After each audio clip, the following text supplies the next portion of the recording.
Hey guys, how are you? Welcome back to the channel. Today is day 15 of upskilling myself, and today I solved three DSA problems, and I had some internship work to do. I had to resolve some PR issues. Yeah, we'll about it later on. Let's see the DSA problems that I solved. So the first problem was maximum average subarray. So we have to solve it using the sliding window. So what we do over here is we have to find. Let's say we have been given an array 1, 2, 3, 4, minus 1. So if this is an array and k is 3, then we have to find three such elements whose average is the largest, right?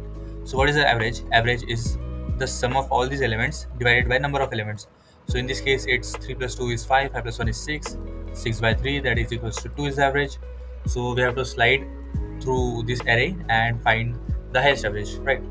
So we initialize n, we get the window sum as equals to 0, then we store the first three elements of the array and then get the window sum, then we calculate the average, and then we slide this window forward. What we do is we add this into the window sum and subtract this element from the window sum. Okay,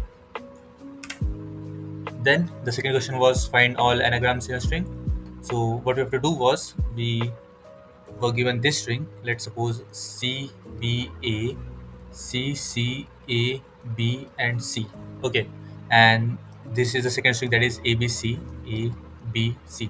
So we have to return the indices such that, suppose this is ABC, so CBA is a permutation of a string, which means it's an anagram of a string.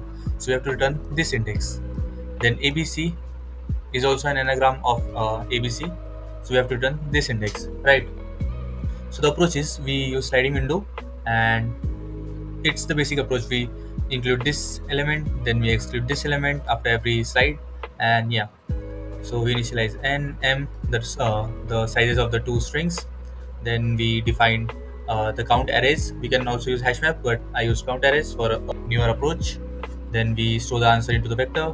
Then if this size is greater than the size of n, the first string, then we return the answer as empty, because obviously the anagram should be smaller than the parent string, right? Then we store the count of the anagram, the second string. Then if the count of the both count arrays is equal, then we store it into the answer vector. Okay, then we iterate the complete string and do the same process.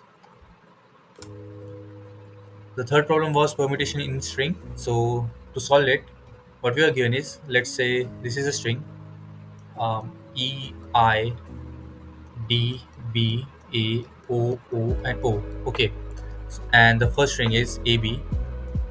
So we have to find the permutations of AB into this string. So if you see over here, BA is a permutation of AB.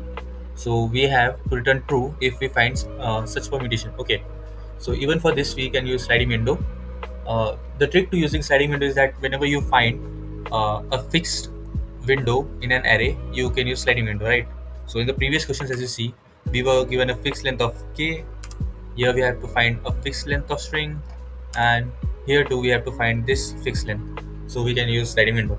Okay, so what we do is we start a sliding window from over here, then we include this, exclude this, and we store the count in the count array as we stored over here, you can see.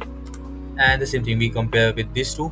If the count is same, then we return true, else we just move the sliding window, and then when the window is over the size, and if we don't return true, then we return false. The same as the previous code, we store the count into the count array, then if these are equal, then we return true, else we slide the window ahead, and once it reaches size more than n, we return false, and we do the same process we did over here in this loop. Okay, so let's move on to the development part. So for the development part, I did my internship work. I created PR, and the PR had several comments and issues, so I resolved those, and I did YouTube stuff. Also, I did the revision of all the DSA problems that I did till now. So yeah, that was it. So thank you guys for watching, and see you on day 16.